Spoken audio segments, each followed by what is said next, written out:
One of the deeper concepts I think that was explored in the previous episode was this idea of the expansiveness, the openness, the creativity that you've deployed in this recent location that you opened versus more fear-based thinking. Yeah. More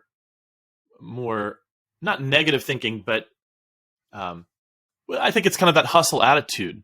It's that attitude of, oh, well, let's see what we can make happen versus what do I want to make happen? I like your creativity comment, because that's something that personally I pride myself on, having like worked on that muscle. But the difference is, Daniel, I would think of these sort of like, previously I would think of like an inanimate object, like a commercial space, as not something to apply my creativity to, if that makes sense. Yeah.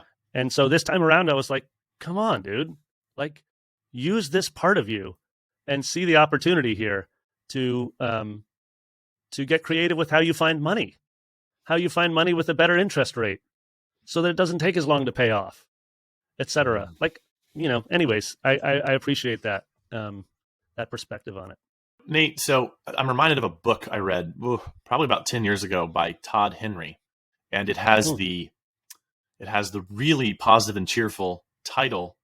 The title of this book was Die Empty. Jeez. I know. No. He opens the book with this illustration or story of a talk he gave or a talk he heard where someone I think it was a talk he heard where someone he really respected gave this talk, and they opened with this idea of, you know what the most expensive real estate in the world is? It's not, and actually he said it's not, and he named a bunch of things, including New York City. And he said that actually isn't. It's a graveyard, because this is where all the unrealized dreams of everyone go to die.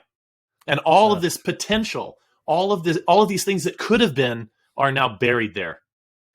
Brilliant ideas, like all these sorts of things. It's really emotional. Yeah. And I think, as I look back, I said this in an episode we released in February of this year. It was a little bit of a shorter, more personal episode where we were talking about how we personally plan for the year.